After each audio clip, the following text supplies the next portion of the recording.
Voilà, bonjour à tous. Nous accueillons ceux qui sont là pour la première fois. Soyez les bienvenus. On aura tout à l'heure le loisir de vous accueillir plus largement. Voilà, nous accueillons aujourd'hui, nous avons un invité, voire deux invités.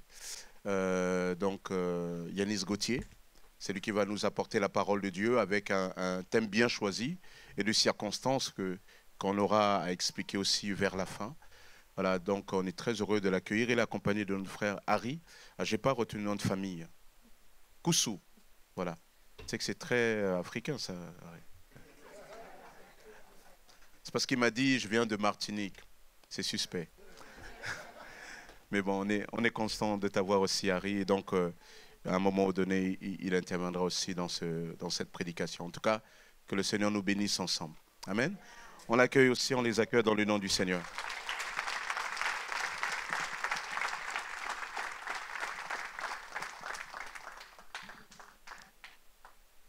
Bonjour, je suis heureux d'être avec vous ce matin et je suis doublement heureux parce que Dieu nous a précédés dans ce lieu.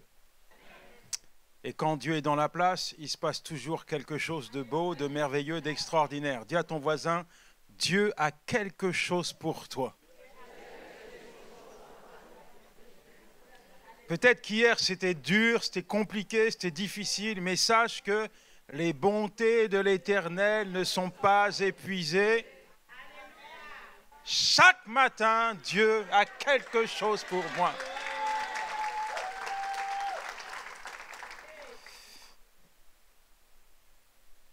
Dieu est grand, il est merveilleux, il est glorieux. Et beaucoup pensent que, en tout cas beaucoup veulent vivre le ciel sur la terre. Mais vous êtes d'accord avec moi pour dire que la terre, ce n'est pas le ciel. Sur cette terre, il y a des luttes, il y a des combats, il y a des batailles, il y a des moments difficiles, il y a des beaux moments, il y a des saisons différentes. Et il nous faut affronter au quotidien les aléas de la vie. Aujourd'hui, on parle d'un thème qui est important, c'est le thème de la famille. La famille, elle est au cœur de notre société et la famille, lorsqu'on regarde, qu'on examine les Écritures, on s'aperçoit qu'elle est également dans le cœur de Dieu. Le diable déteste la famille. Dieu a créé la famille. Le diable déteste tout ce que Dieu fait, tout ce que Dieu crée. C'est pour ça qu'il ne t'aime pas. Mais ça, c'est son problème. Genèse 1, verset 27, Dieu créa l'homme à son image, il créa à l'image de Dieu, il le créa à l'image de Dieu, il créa l'homme et la femme, Dieu les bénit. Et Dieu leur dit, soyez féconds, multipliez-vous et remplissez la terre.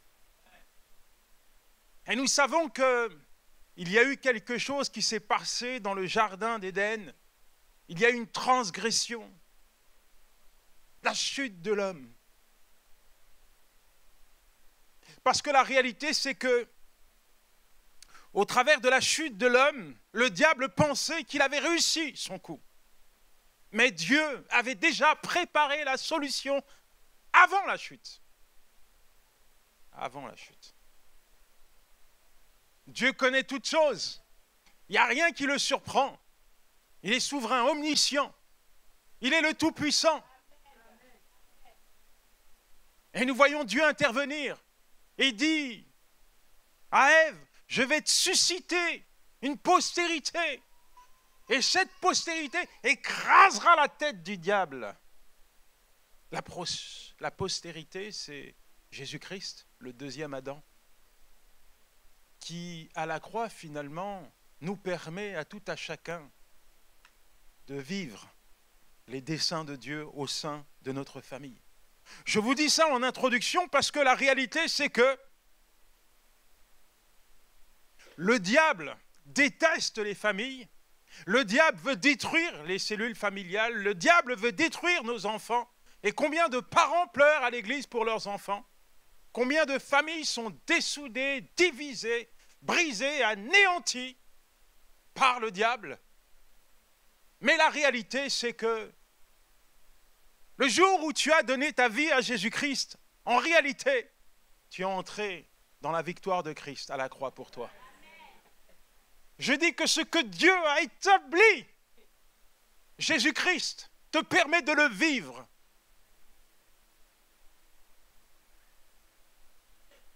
À la croix, Christ a gagné, le diable a perdu. La victoire de Christ, c'est ta victoire. Dieu a un plan pour ta famille, il a un plan pour tes enfants, il a un plan pour ton mariage. Il a un avenir pour vous. Et l'avenir de Dieu pour ta famille, c'est pas l'avenir. En tout cas, c'est pas le passif de tes ancêtres.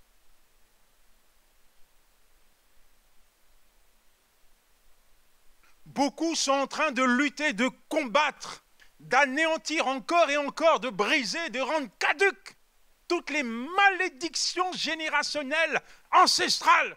Mon grand-père était alcoolique. Ah, je suis en train de batailler contre l'alcool.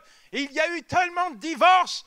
Chez mes grands-parents, je suis en train de batailler contre le divorce. J'ai peur de divorcer. On a manqué d'amour. Mon grand-père était un danseur. Il allait en boîte de nuit zouké. Et ça ne m'étonne pas que je ressente ce patrimoine génétique qui bout en moi. Eh, mon ami, en Christ, il n'y a plus de malédiction.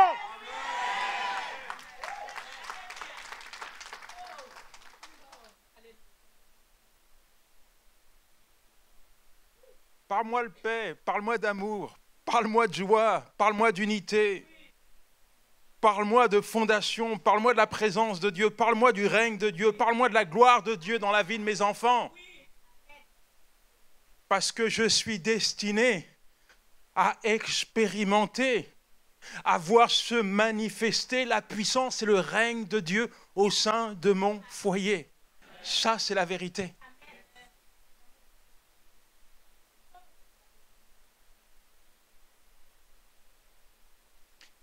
Le monde ne peut pas comprendre ça.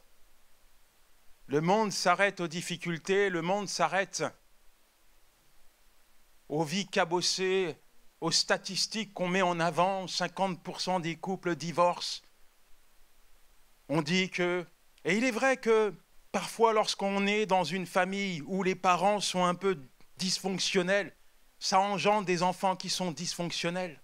Il est vrai que l'image du père est importante dans la construction de l'enfant. Il est vrai que le contexte familial, social d'une famille au sein de laquelle un enfant va évoluer est véritablement important pour se construire au niveau de son identité. Mais ça, c'est le monde qui le met en avant.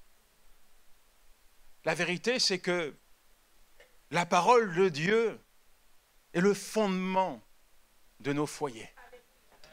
Quand tu mets la parole de Dieu en avant, quand tu expérimentes l'amour de Dieu, la bonté de Dieu, quand tu saisis la vision de Dieu pour ton foyer, ta famille, ton mariage, tes enfants, alors tu t'aperçois que Dieu te donne la capacité de contrecarrer les plans de l'adversaire. Et ça, ce n'est pas humain, c'est divin. Mais arrivé quelque chose de particulier, je ne sais pas pourquoi, mais à chaque fois que les personnes me contactent, ils pensent que j'exulte dans mon cœur de raconter mon passé. Moi, mon passé, je l'ai enterré en fait. Si j'en parle aujourd'hui, ce n'est pas pour parler de mon passé, c'est pour parler du Seigneur qui m'a donné un avenir. C'est pour montrer au monde ce que Dieu est capable de faire. Je dis, j'étais en prison. En fait, j'avais été abandonné, détruit, maltraité.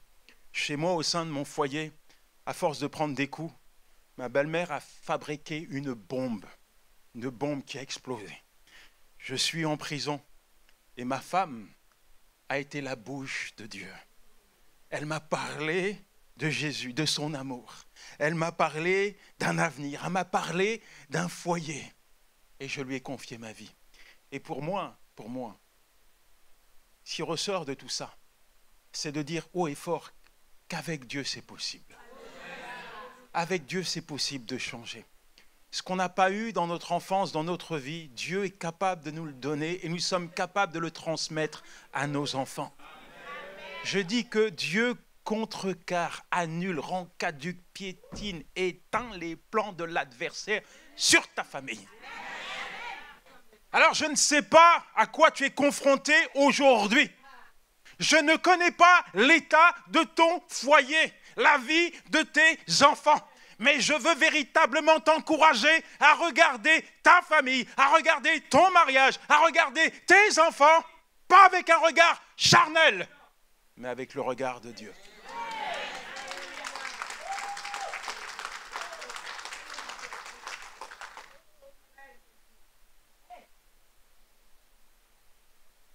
J'aimerais simplement vous communiquer quelques clés qui, pour moi, sont les fondements pour une famille heureuse et épanouie. Première clé, l'amour. L'amour inconditionnel. Inconditionnel.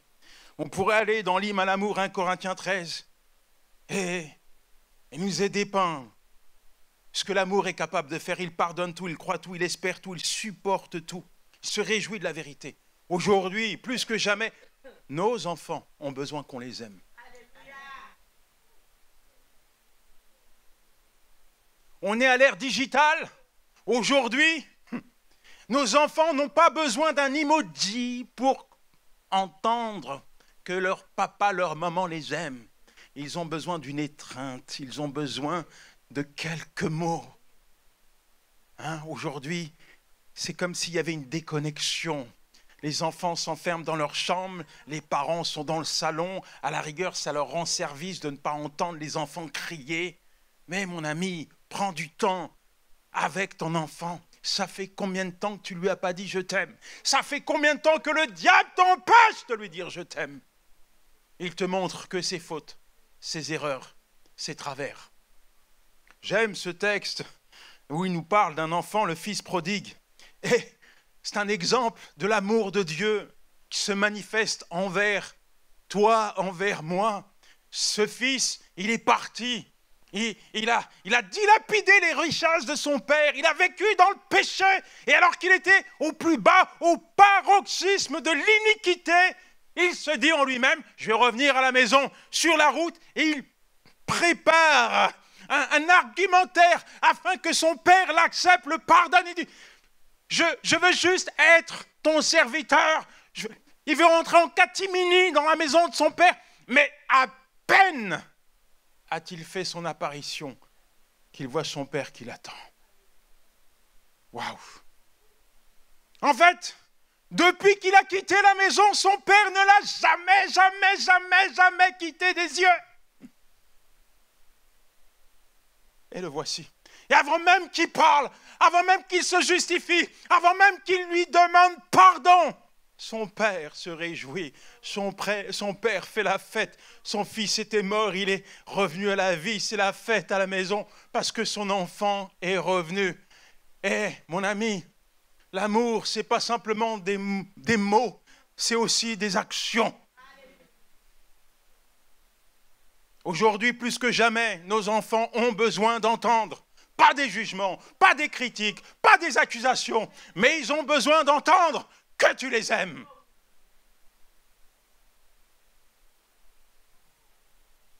L'amour ne faillit jamais. On pourrait parler de pardon.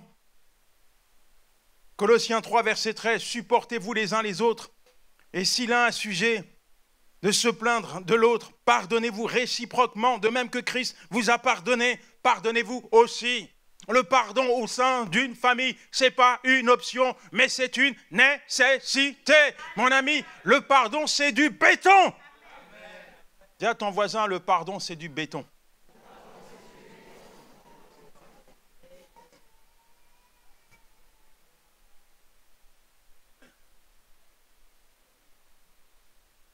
Parfois, on se demande, où est l'amour, où est le pardon au sein des foyers chrétiens ? Les mêmes personnes qui vont à l'église et qui disent « c'est pas moi qui vis, c'est Christ qui vit en moi », c'est les mêmes personnes que vous retrouvez dans leur foyer à accuser, à manifester de la colère vis-à-vis de leur enfant. Où est le pardon? tu dois être capable de pardonner. Toi, parent, tu es l'image de Christ au sein du foyer. Il est donc impératif pour toi de donner l'exemple. Parfois, pardonner, ça coûte quelque chose, parce que quand tu as été offensé par ton enfant, ça fait mal, la blessure, elle est profonde. Tu as peut-être une multitude de ne pas pardonner, mais moi, je vais te donner une raison de pardonner. C'est la parole de Dieu qui dit « pardonne ». Le pardon, je l'ai connu, je l'ai manifesté. Mes parents qui ne sont jamais occupés de moi, eh bien, un jour, Dieu m'a demandé de leur accorder mon pardon. Bien sûr, j'aurais pu me mettre en porte-à-faux avec la parole de Dieu, mais je me suis soumis à la parole de Dieu. J'ai obéi aux directives de Dieu. Le résultat, c'est que j'ai pu voir mon père et ma mère une fois ensemble dans ma vie. Et puis, j'ai offert à mes enfants un grand-père et une grand-mère. Et puis, j'ai pu voir mon père accepter Jésus-Christ comme Seigneur et Sauveur.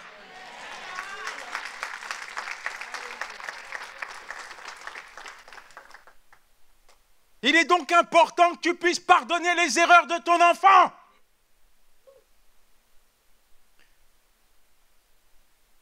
Parfois, pasteur Sosten, j'ai l'impression que certains chrétiens sont comme frappés d'un Alzheimer spirituel.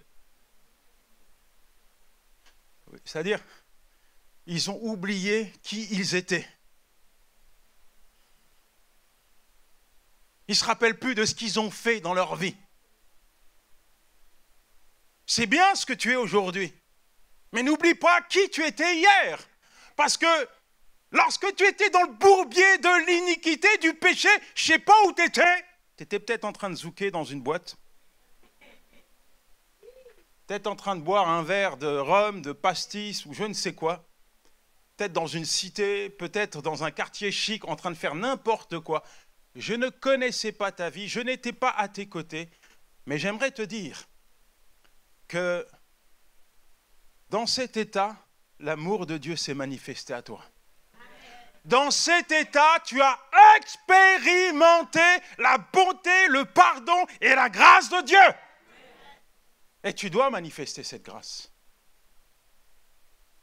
Je dis que tu dois manifester cet amour et ce pardon au sein de ta famille. En fait, comprends que la haine crée des divisions. L'amour et le pardon, ça unit, ça soude, ça consolide. Et c'est pour ça qu'il ne faut pas passer outre. Il y a des statistiques qui mettent en avant que lorsque un foyer applique le pardon, il y a moins de conflits. Il y a moins de conflits. Et bien sûr, je pourrais parler aux enfants ou aux jeunes adultes qui ne sont pas toujours des victimes. Parfois, ils sont responsables de leurs actes. Et parce que les parents les ont réprimandés, ils ne veulent pas pardonner. Ils gardent une blessure dans leur cœur. Il y a quelque chose qui est abîmé au sein du foyer. Donc, il est impératif d'appliquer le pardon. Troisième point, la communication. Première question que je te pose, à toi Marie, est-ce que tu parles à ta femme? Je ne te dis pas de lui demander de te faire à manger ou de repasser ta chemise. Est-ce que tu as du temps avec ta femme? Est-ce que tu parles avec ta femme?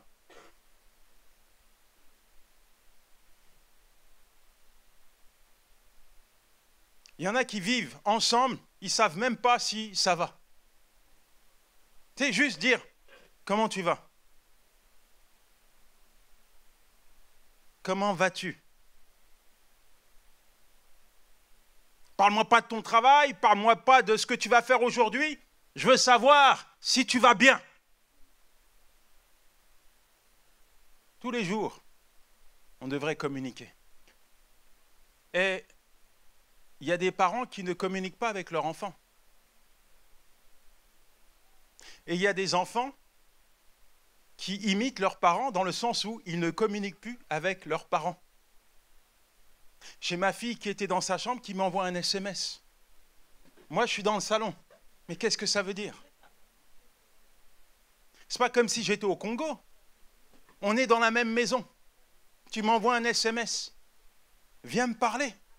Viens me chercher. Viens, on va discuter. La communication, c'est un fil qui nous maintient dans une relation unie. Là, je te parle de communication, mais je pourrais te parler de temps de dévotion avec Dieu. Est-ce que vous prenez du temps pour parler à Dieu au sein de votre foyer? Ou chez toi, peut-être que c'est la tour de Babel, finalement.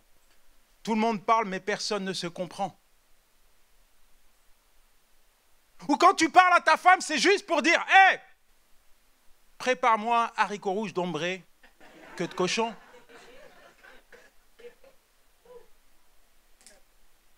Et les enfants, quand ils parlent à leurs parents, c'est juste « Hé, papa, donne-moi de l'oseille. » Il faut apprendre à parler. Il faut apprendre à parler, à communiquer. C'est facile de parler, mais c'est dur d'écouter. Quand tu fais une relation d'aide avec un couple qui a des problèmes, et tu dis au mari, mais est-ce que tu as pris le temps d'écouter ta femme? Il va te dire, mais ma femme, elle parle trop.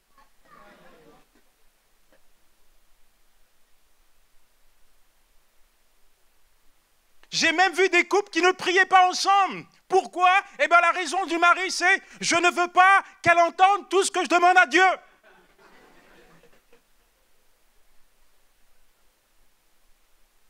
La communication est rompue. Ou alors, toi, papa, à chaque fois que tu parles à ton gamin, ou à ton ado, ou à ton adulte, parce que maintenant, les enfants restent jusqu'à 40 ans, ils sont tellement bien à la maison, ils ont de la barbe, pour se raser, ils vont prendre le rasoir de papa, hein, ils vont prendre sa chemise quand il y a ils vont à l'église, le parfum, et les chaussettes, et les chaussures, bref, il y a un message là-dedans. Papa, je prends ta place. Moi, j'ai des enfants, c'est des gaillards. Et je leur dis, heureusement que tu n'as pas vécu dans ma génération, parce qu'en Côte d'Ivoire, ce que tu me fais, tu ne l'aurais jamais fait. Non, parce que ta mère m'avait préparé un bon plat, c'était dans le micro-ondes, il y avait une cuisse de poulet et des pâtes pour moi. Et tu es en train de manger mon assiette. Ouais, je suis rentré avant toi. Mais c'était à moi.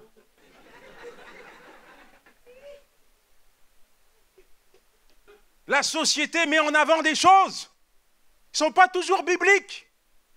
Il y a une hiérarchie dans la Bible qu'il faut respecter. Aujourd'hui, quand tu veux châtier, reprendre ton enfant, tu subis des menaces. Tu me touches, j'appelle la police. Toujours est-il que lorsqu'on a des fondements bibliques, il y a des limites, il y a du respect, il y a des valeurs, il y a l'amour de Dieu. Et quand on ne respecte pas les fondements bibliques, c'est le désordre, c'est la tour de Babel. Tout le monde parle, personne ne se comprend. Et personne ne sait si ça va. Aujourd'hui, on a des parents qui dévalorisent leur enfant avec des mots durs, difficiles à entendre. Des paroles blessantes, tu ne vaux rien, tu n'es rien. Parfois, les paroles qui sortent dans la bouche d'un père chrétien, ce n'est pas des paroles qui glorifient Dieu. Parfois, les parents sont comme troublés par l'attitude, la vie de leur enfant. Et ce n'est plus les paroles de Dieu là qui sortent de leur cœur. C'est les paroles du monde, tu ne changeras jamais. Tu es un bon à rien. Tu ne réussiras jamais. Ce n'est pas des paroles qui doivent sortir de la bouche d'un père, d'une mère. C'est vrai qu'aujourd'hui, on a le système de rétribution. Vous savez, même quand vous allez à l'école, hein, faites une bonne dictée, on vous donne un bon point, des notes, on est noté. Et souvent, les jeunes, ils se voient au travers des notes. Moi, j'avais moins 40 sur 20 en dictée. Je me voyais au travers de ma note.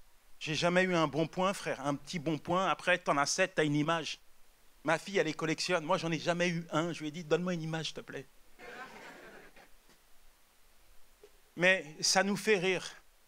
Mais après, quand tu as des parents qui réenchérissent là-dessus, tu vaux rien, t'es qu'un cancre, t'es médiocre, regarde ta note, t'es nul, hein? Qu'est-ce que je vais faire de toi? T'es inutile, même cours de musique, tu dois souffler dans une flûte, tu n'y arrives pas. T'es nul. Hey, tu es en train de dire à une personne qui a été créée par Dieu qu'elle est nulle. Moi, je ne suis pas nul, je suis un enfant de Dieu. Je suis quelqu'un. Je suis quelqu'un. Et peu importe les pronostics qui ont été faits sur moi, ce qui est important, c'est qui je suis aujourd'hui. Moi qui ne savais pas écrire, j'ai écrit une 15aine de livres. Moi qui ne savais pas parler, je prêche partout sur la terre. Alors me dis pas que je suis nul, ça c'est un mensonge que je ne veux pas entendre. Apprends à valoriser ton enfant. Apprends à valoriser, mets-le en avant. Mets-le en avant. T'es quelqu'un, t'es pas rien, t'es quelqu'un, t'es pas inutile, tu es quelqu'un, il n'y a pas d'erreur parce que Dieu ne fait jamais d'erreur. Tu es quelqu'un, mon enfant, tu es une source de bénédiction, mon enfant, tu n'es pas inutile, tu es un instrument entre les mains de Dieu.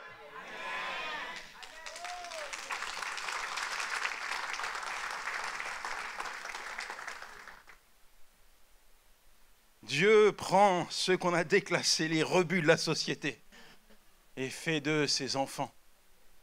Quand le monde dit c'est fini pour ce gars, Dieu dit non, mon travail commence. Mon travail commence. Mon travail commence. Alors bien sûr, on pourrait aller très loin. Le temps passe. Proverbe 15, verset 1, une réponse douce calme la fureur. Une parole dure excite la colère. Parlez doucement. Éphésiens 4, verset 29, qu'il ne sorte de votre bouche aucune parole mauvaise. Mais si il y a besoin que ce soit une bonne parole qui sert à l'édification, transmettez-la. Ça fait combien de temps que tu n'as pas parlé correctement, hein, une petite parole valorisante à ton enfant? Hey, mon enfant, je suis avec toi, tu es quelqu'un. Ça fait combien de temps que tu ne prends pas du temps pour ta famille? Hein, tu es peut-être un père démissionnaire. Tu crois que tu es un acteur chez toi parce que tu travailles, tu ramènes l'argent dans le foyer. Mais tu as démissionné de ton rôle. Peut-être une mère qui, finalement, tu es comme marre, tu cours partout. À l'église aujourd'hui, réunion de prière demain, après-demain, on va voir une sœur, on va prier à l'hôpital. Oh! Tu as tes enfants qui ont besoin de toi, là. Tu as ton enfant qui est en échec à l'école, qui est en échec dans ses pensées, qui ne marche plus avec Dieu, et toi, tu cours partout. Et tu dis, je sers Dieu. Mais ton premier ministère, c'est ta famille. Je dis, ton premier ministère, c'est ta famille.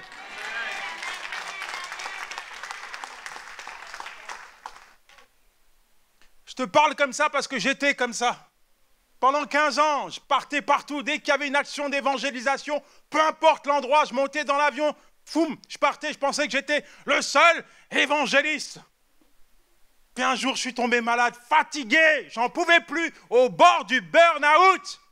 Je vais dans un jeûne et prière. Il y a un vieux pasteur.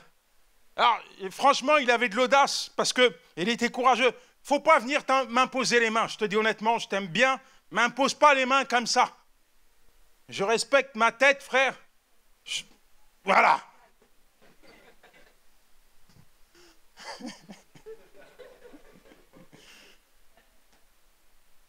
Et il vient, cet homme âgé. Il lève l'autre main vers Dieu et il dit, Seigneur, tu sais, il y a des sujets, quand tu les abordes, vaut mieux savoir ce que tu vas dire. Quand tu parles de la famille, quand tu parles de ma femme, de mes enfants, vaut mieux savoir ce que tu vas dire. Et je pense que c'est valable pour toi. C'est sensible. C'est mon cœur, là. Et il dit, Seigneur, bénis la famille de Yanis. Mes oreilles sont ouvertes. Je n'ai pas les yeux fermés en train de planer, non. J'écoute bien pour annuler en même temps s'il dit quelque chose. Je brille, je détruis, je piète. Tout est préparé.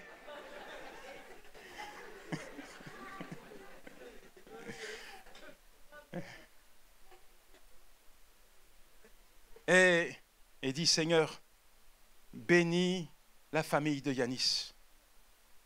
À quoi sert-il de te servir si nos enfants ne te connaissent pas? À quoi sert-il de te servir si nos enfants ne te connaissent pas? Il m'a bouleversé ce jour-là. À quoi sert-il de faire ce que tu fais aujourd'hui si ton foyer est éclaté?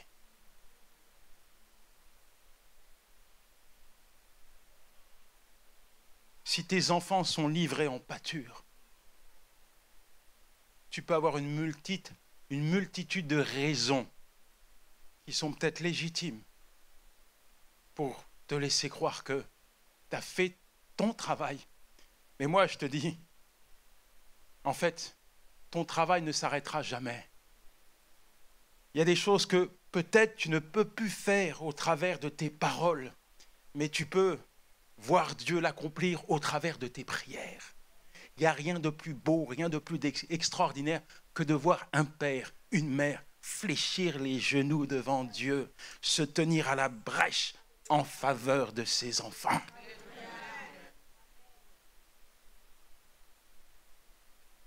Alors, on pourrait continuer ainsi pendant toute la journée. Avant de faire intervenir le frère Harry, j'aimerais vraiment que vous puissiez comprendre que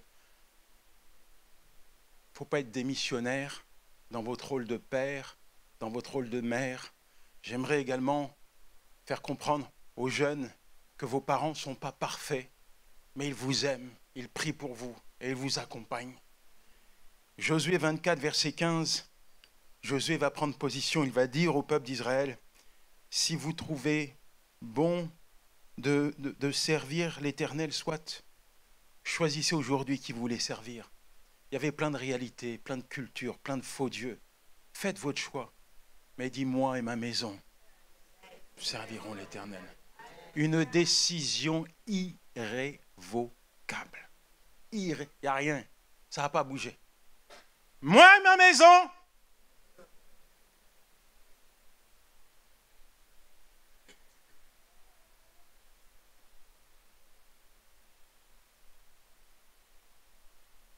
Harry, il nous vient de la Martinique, Fort-de-France.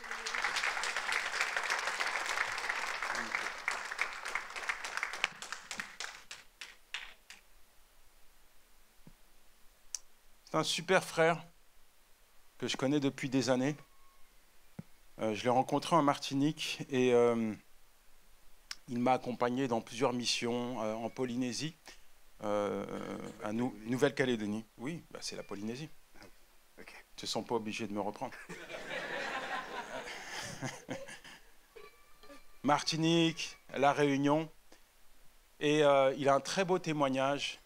Et ce qui m'a toujours interpellé, c'est son cœur pour la famille. Et il y a un verset qui est le verset qui le guide, qui a vraiment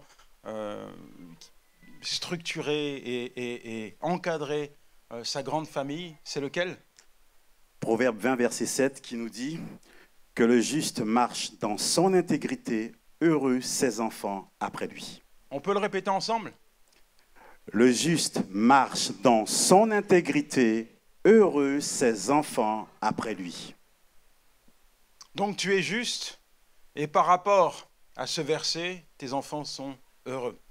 Comment, dès le début, dès le départ, vous allez mettre en application ces valeurs au sein de votre foyer? Ben, je me souviens qu'un jour, j'ai eu une crainte, mais une grosse crainte pour mes enfants. J'avais 2 petits garçons et voilà, au fond de moi, une peur pour leur avenir, pour eux, est montée dans mon cœur. Mais ça a duré pendant 1 ou 2 jours. Et un jour, un matin, je médite, je prie, et je reçois cette parole. Et elle me saisit mes corps, âme et esprit. Un rhéma de Dieu. Et là, il me dit, Harry, par ce verset, les choix que tu fais affecteront en bien ou en mal ton avenir, celui de ton épouse ou de tes enfants. Reste dans ma voie. Alors, je voyais ton épouse, elle était en mode commando, c'est-à-dire vraiment général en chef, des versets bibliques tapissés, le salon, etc.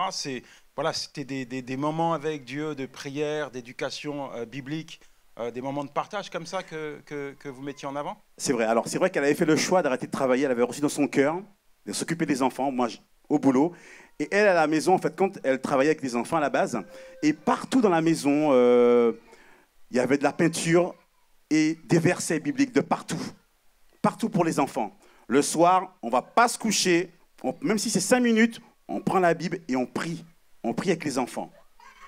Donc elle a inculqué ces valeurs aux enfants. Ils grandissent avec bien sûr la présence de Dieu au sein du foyer. Exact. Et vous allez passer par une vraie tempête. Qu'est-ce qui se passe? Tu peux nous Alors partager c'est vrai ça? qu'aujourd'hui, il y a 5 enfants. Mais le dernier, qui a 3 ans aujourd'hui, avec le dernier, on a découvert qu'elle avait une leucémie.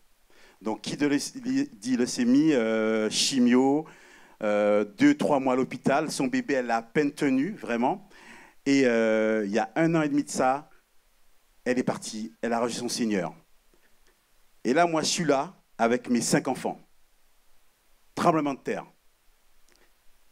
Le juste marche dans son intégrité, heureux, ses enfants après lui. J'avais reçu ce verset il y a près de 8-10 ans à peu près. Mais ce verset résonne toujours en moi. Il y a le tremblement de terre, mais on ne perd pas le cap. On continue. On ne lâche pas. Donc aujourd'hui, ça fait à peu près 18 mois que ton épouse s'en est allée. Comment tes enfants et toi, vous vivez votre relation avec Dieu? Est-ce que tes enfants ont ressenti une colère, quelque chose? Est-ce qu'ils en ont voulu à Dieu? Est-ce que aujourd'hui, vous êtes toujours la même famille, entre guillemets? Bien sûr, la maman n'est pas là, mais vous avez toujours des temps de prière, des temps de partage comme ça? Certes, maman n'est plus là, donc il y a eu un changement. Je n'ai jamais oublié le jour où je leur ai dit, maman est partie. Ça ne s'oublie pas, ça. On m'a dit, Harry, il faut voir les psychologues. J'ai dit, oui, c'est fait pour, il y a tout ça. Mais j'avais dit, Seigneur, sois mon premier psychologue. Sois mon premier psychologue. J'ai vu les professeurs. Monsieur Koussou, vos enfants, quelques temps après, vont bien. Vont bien. Je vois la main de Dieu. Dieu les porte. On parle de maman. On rigole des moments de maman. Mais oui, il n'y a plus de maman.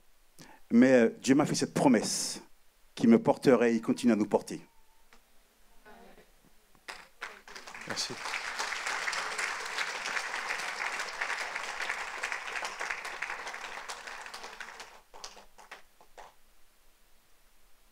Ce que je retiens,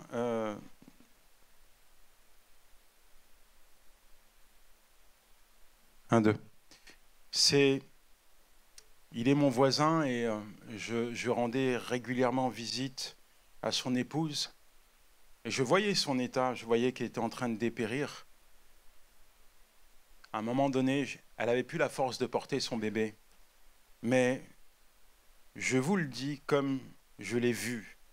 Je n'ai jamais vu cette femme démissionner dans son rôle de maman. J'ai vu une lionne qui se bat jusqu'au bout. Les yeux fixés sur Dieu, elle mène un combat qui est dur.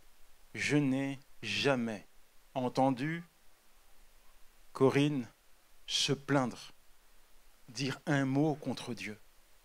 Jamais. J'ai toujours vu Corinne manifester de l'amour, de la bienveillance vis-à-vis de ses enfants.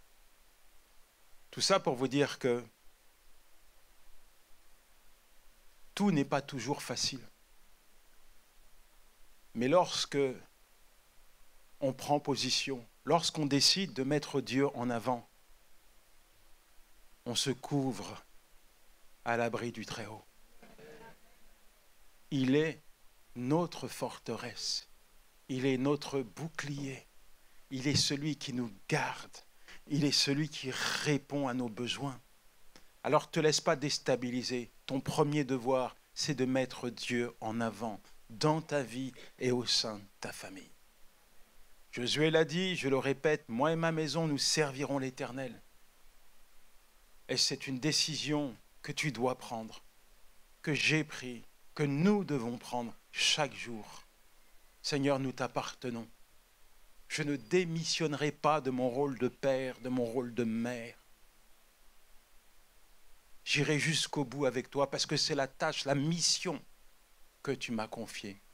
Mes enfants, tu me les as confiés. Et tu m'as donné la responsabilité de les guider, de les enseigner, de leur transmettre tes valeurs. Et c'est ce que je veux faire. Alors, je vais vous inviter simplement et rapidement à vous lever afin que nous puissions prier.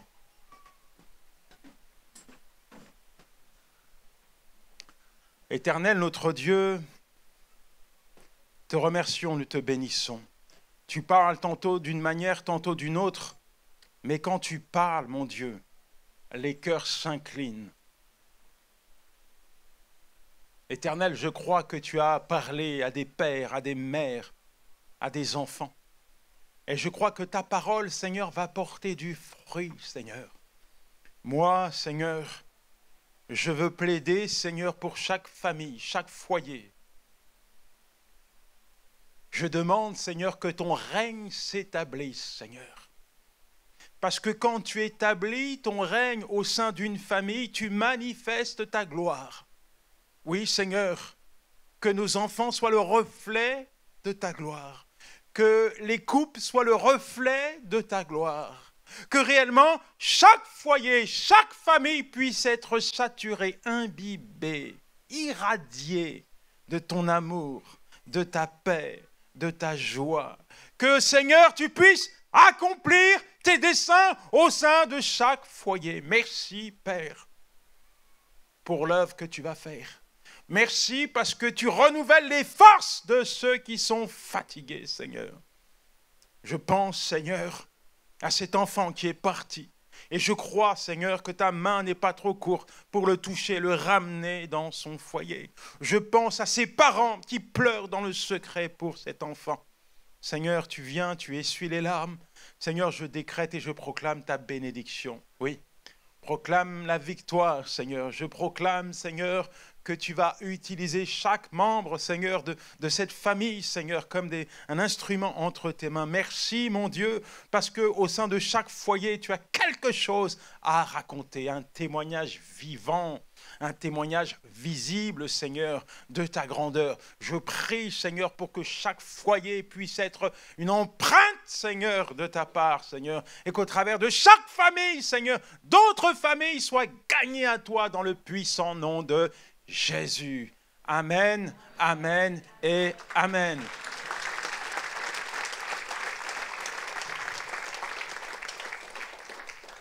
Vous pouvez vous asseoir. Alors, j'ai quelques annonces à vous faire.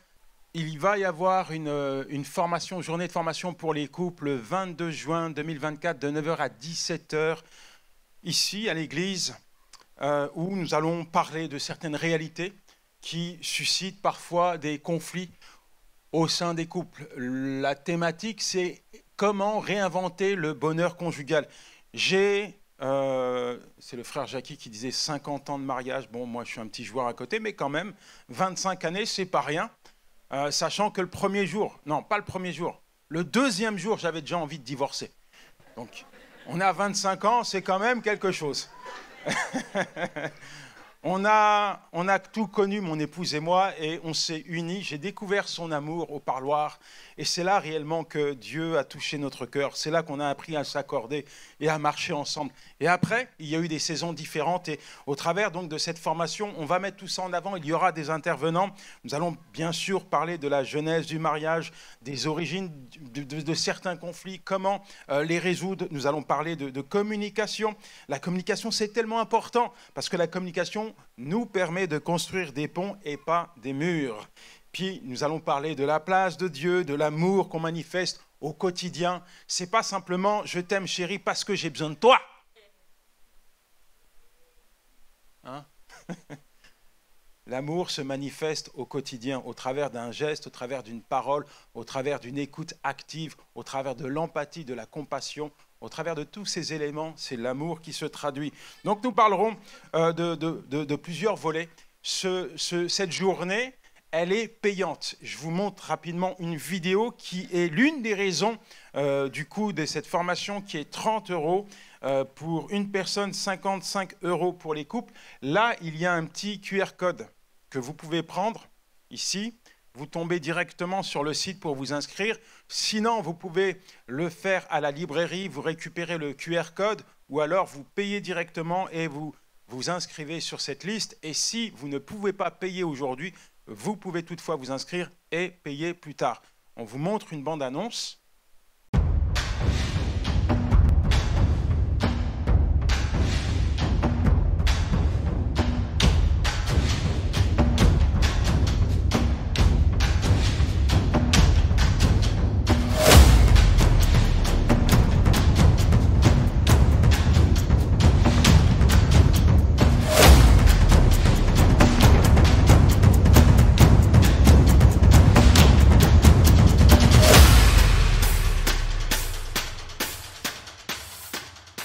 Voilà, si vous tapez sur Internet yanisgauthier.com, vous allez tomber sur une plateforme de formation où j'aborde plusieurs volets. On parle des couples, on parle de comment accompagner son enfant dans les tempêtes de la vie. Il y a des formations qui sont gratuites également.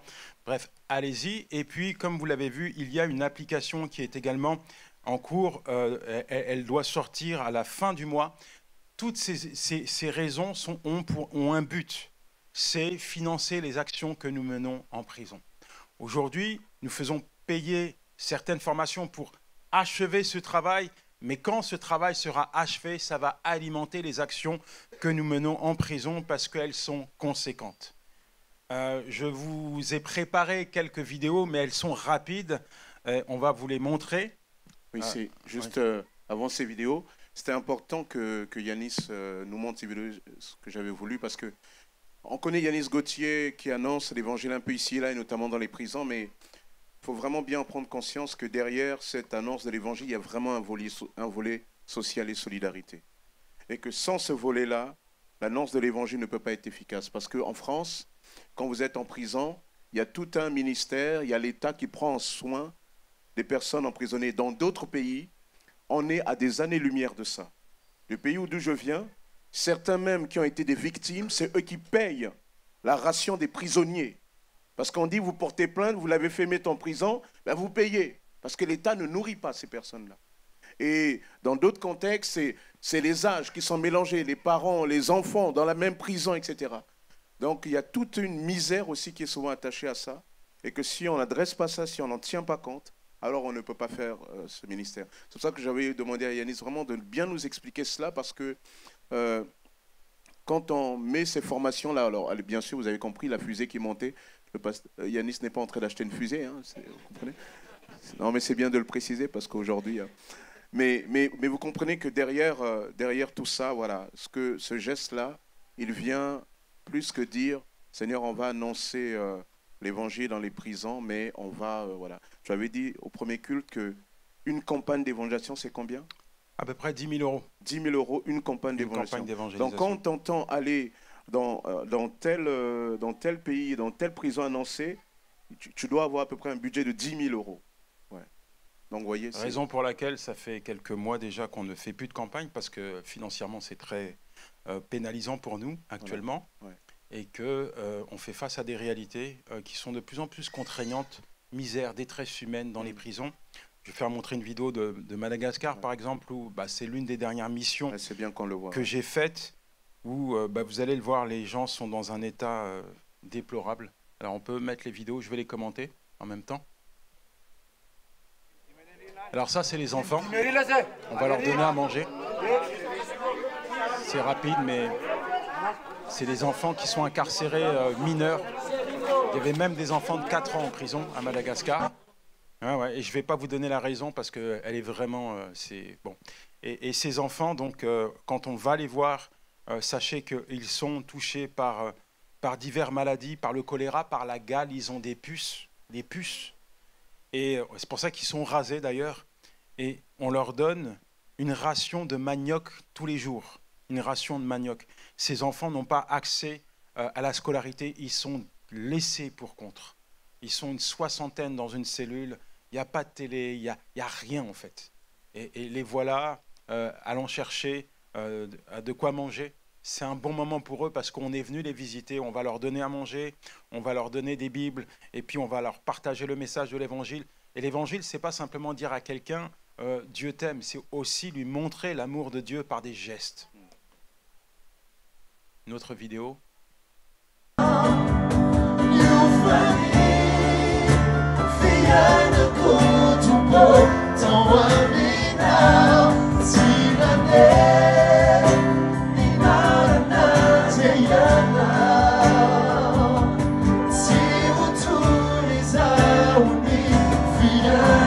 Toi qui veux inviter Jésus-Christ à régner dans ta vie, je te demande de te lever.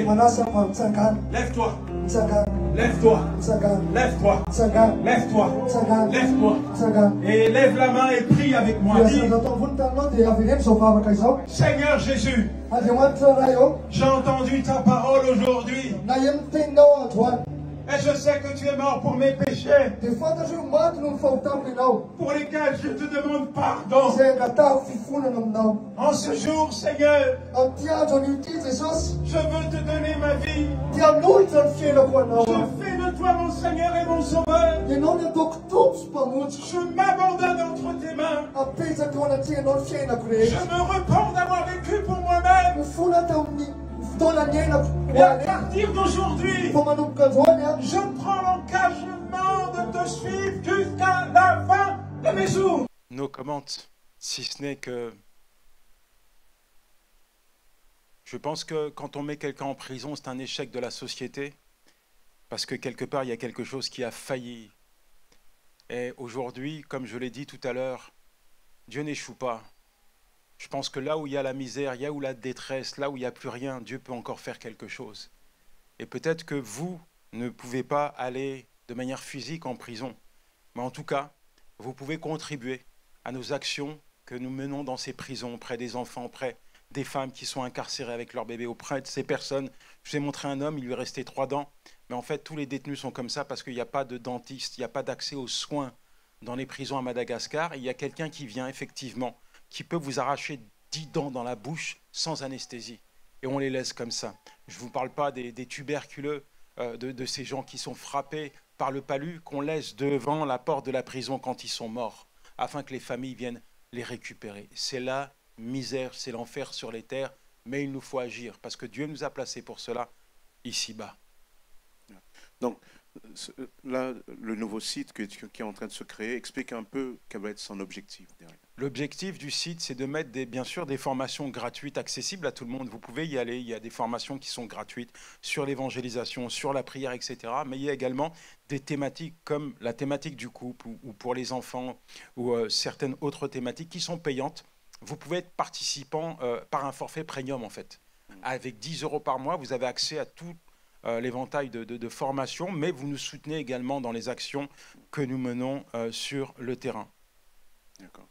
Donc voilà, donc l'idée c'est vraiment à travers la formation, donc cette formation qu'on va avoir ici à Argenteuil, alors rappelez que 30 € c'est rien par rapport à bien des formations qu'on trouve ailleurs. L'idée c'est pas être, vous savez qu'à Argenteuil ici, on veut avoir un rapport décomplexé par rapport à l'argent mais aussi équilibré. On ne veut pas être une église qui harcèle sur les questions d'argent, mais on veut être une église qui comprenne aussi que la mission que Jésus nous a confiée passe aussi par des moyens financiers. Et c'est pour cela qu'aussi nous nous mobilisons. Donc, via cette formation qui va se mettre en place, vous avez la somme qui est donnée va permettre d'aboutir à ce projet. Et tu disais que ce projet-là, vous avez besoin de combien pour terminer vraiment? À peu près 20 000 €. 20 000 €. Donc voilà. Donc tout ça, ça va permettre. Maintenant, ça c'est via les formations que vous allez financer. Maintenant, si vous avez librement, il y a un tonton d'Amérique, un héritage qui vient d'arriver. Vous avez la possibilité. Je plaisante à peine parce que ça arrive aussi, ça. Mais c'est surtout pour dire, je termine avec, vous savez, la parabole des talents. Cet homme qui confie des talents, c'est les moyens, l'argent à des serviteurs, et il s'en va et il revient. Et chacun lui rend compte, il dit, tu m'avais donné 10, moi c'est devenu 100, etc., etc. Et ils arrivent au dernier, et le dernier, il dit, moi je savais que tu étais un maître dur. Avec toi, si, non, j'ai pris ton argent je l'ai enterré.